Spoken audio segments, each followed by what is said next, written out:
Muy bien, empecemos. Hay momentos en los que la ciencia no avanza sumando una pieza más al puzzle, avanza rompiendo el tablero. Durante décadas, la astronomía creyó tener una imagen razonable del universo, cómo nacían los planetas, dónde podía haber agua, de qué estaba hecha la materia, cómo se comportaba la gravedad y hasta cuál debía ser el destino final del cosmos. Y entonces llegaron ciertos descubrimientos que no encajaban, no eran pequeños errores.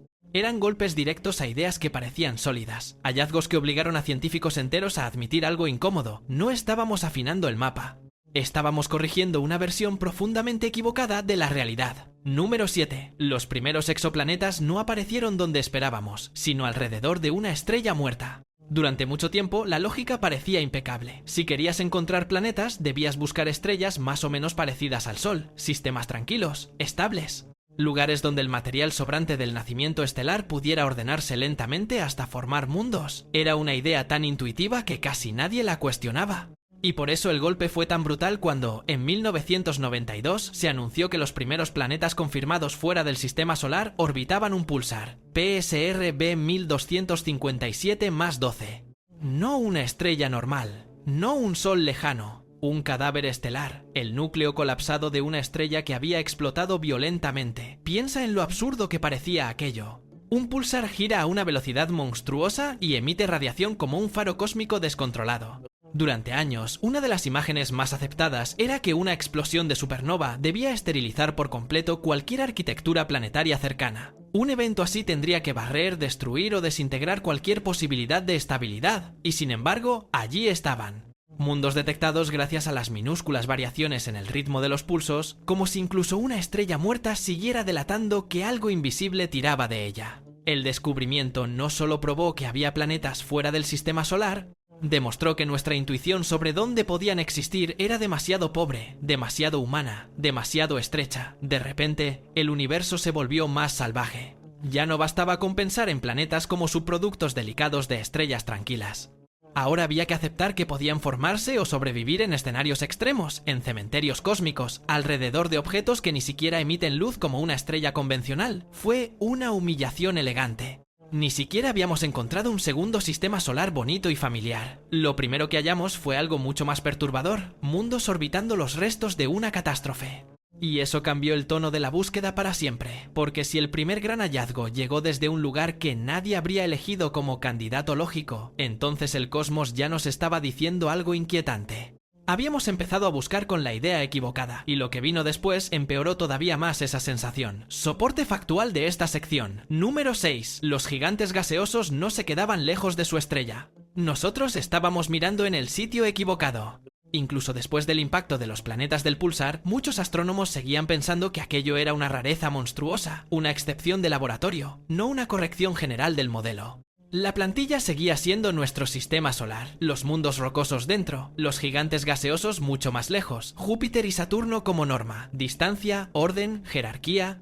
Y entonces apareció 51 Pegasi b, un planeta comparable a Júpiter, pero tan pegado a su estrella que completaba una órbita en apenas unos pocos días. Un año allí duraba menos que una semana. Aquello no debía existir. La sorpresa no fue pequeña, fue estructural. Según las ideas dominantes de entonces, un planeta del tamaño de Júpiter necesitaba formarse lejos de la estrella, donde el frío permitiera acumular hielos y gases en cantidades enormes. Un gigante gaseoso abrasado por su propio sol tan cerca que parecía imposible no era parte del guión, y sin embargo, los datos no desaparecieron. 51 Pegasi b estaba allí, era real.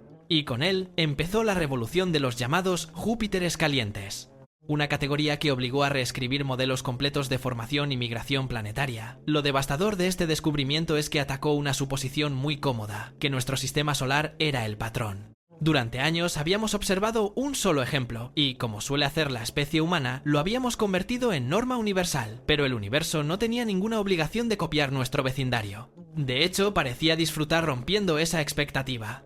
Porque si un gigante gaseoso podía nacer lejos y terminar extremadamente cerca de su estrella, entonces los sistemas planetarios no eran arquitecturas rígidas, sino escenarios caóticos, migratorios, violentos, mundos moviéndose, empujándose y reorganizándose en escalas de tiempo gigantescas. Ese fue uno de los grandes golpes de humildad de la astronomía moderna. No solo descubrimos que había otros planetas, Descubrimos que habíamos estado buscando versiones del sistema solar, cuando lo que debíamos buscar era diversidad, extrañeza, configuraciones que nunca se nos habrían ocurrido. El cosmos no estaba lleno de copias de casa, estaba lleno de sistemas capaces de humillar nuestras categorías, pero incluso eso se quedaría corto. Porque mientras aún intentábamos aceptar que los planetas podían ser mucho más raros de lo previsto, otra idea cómoda estaba a punto de derrumbarse.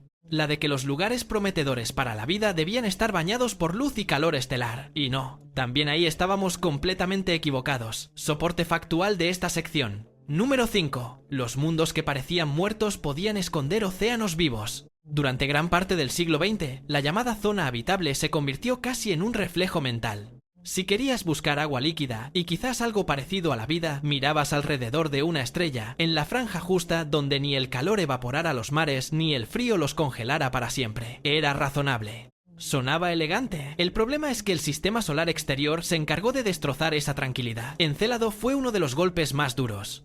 A simple vista parece una luna helada, brillante, pequeña, condenada al frío extremo, pero las observaciones de Cassini revelaron chorros de agua y hielo saliendo al espacio desde su polo sur. No era una roca congelada sin historia, era un mundo activo que estaba expulsando el contenido de su interior al vacío, y cuanto más miramos, peor se puso para el viejo modelo.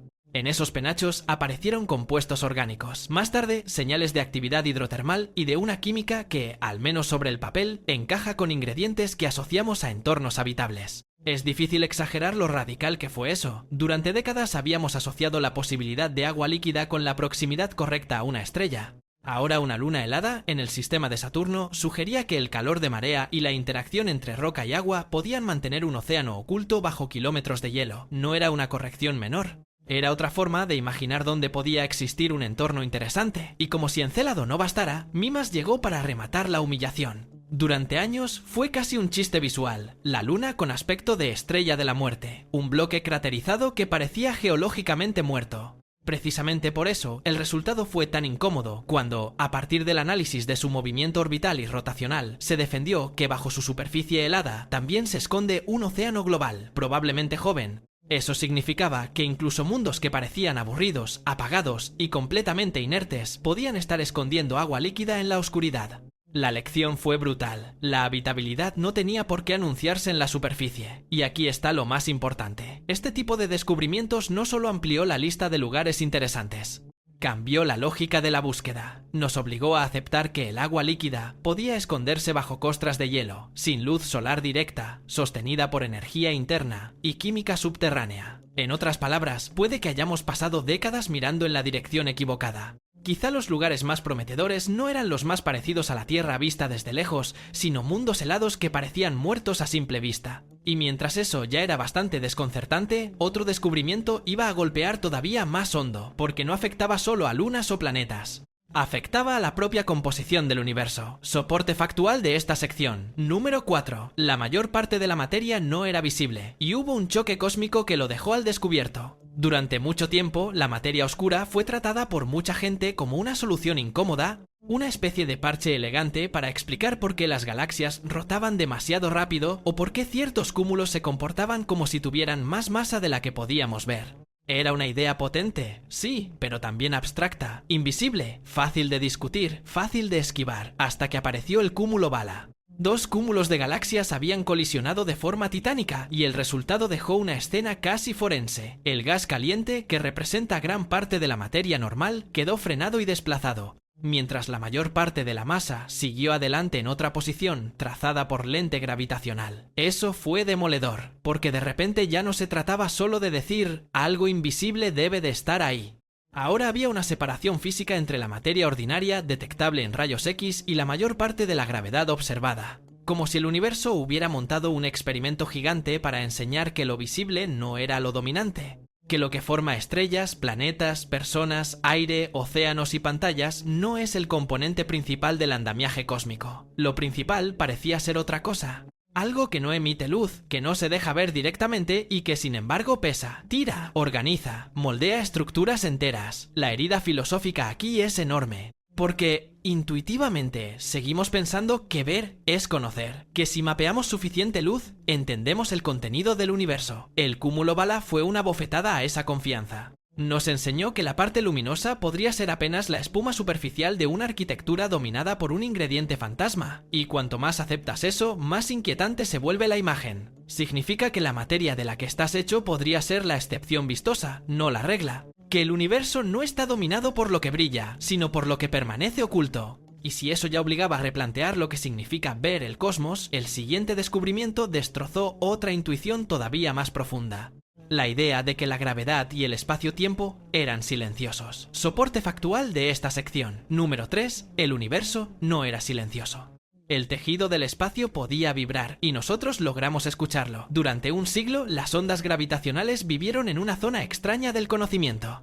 Einstein las había predicho como consecuencia de la relatividad general, sí, pero incluso él dudó en algunos momentos de cómo interpretar ciertos aspectos matemáticos. Para muchos, seguían siendo una predicción hermosa, pero casi fantasmal. Algo demasiado pequeño, demasiado lejano, demasiado imposible de medir. ¿Cómo demonios iba la humanidad a detectar una ondulación en el propio espacio-tiempo causada por cataclismos ocurridos a miles de millones de años luz?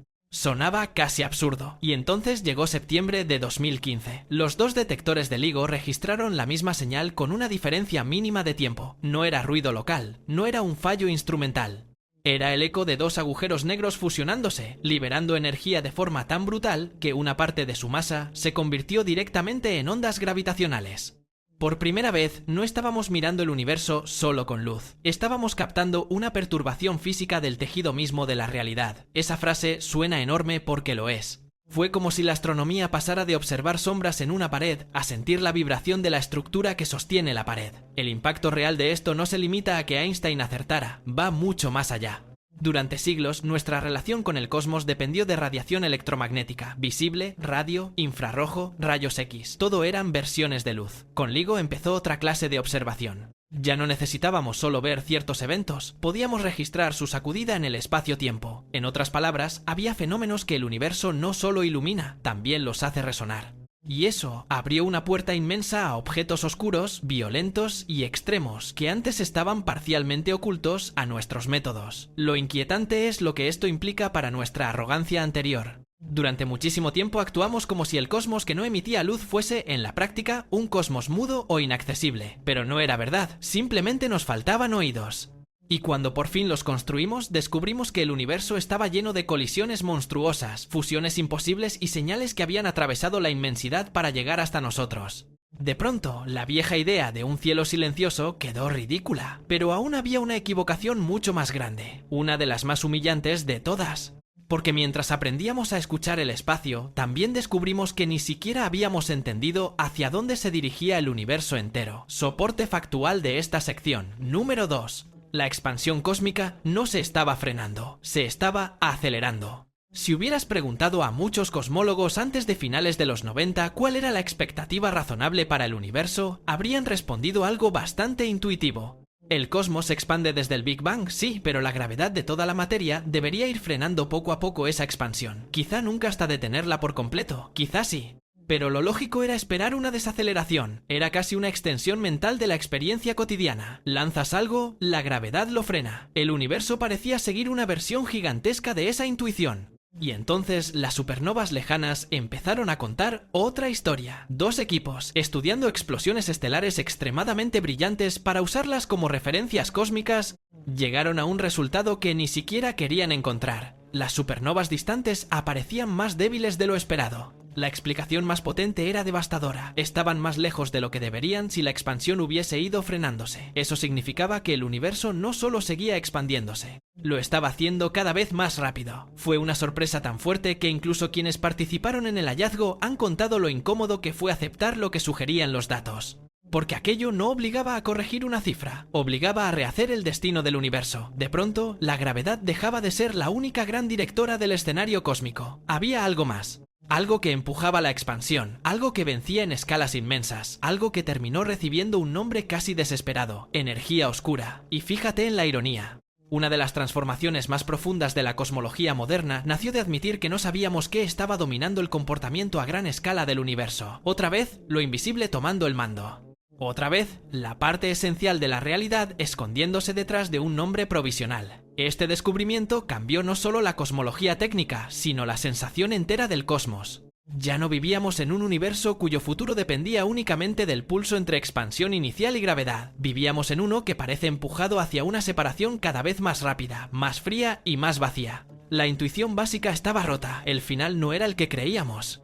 Y si eso ya era bastante brutal, el último caso es quizás el más irritante de todos, porque llegó mucho después, cuando se suponía que ya teníamos un relato bastante sólido sobre cómo empezó a organizarse el universo. Y entonces el telescopio más poderoso jamás construido empezó a mirar atrás y a encontrar algo que no debía estar allí tan pronto. Soporte factual de esta sección. Número 1. El universo temprano no se parecía al borrador limpio y lento que habíamos imaginado. Era más brillante, más complejo y más precoz. Durante años, el relato estándar sobre los primeros cientos de millones de años después del Big Bang tenía una lógica bastante ordenada. Primero oscuridad.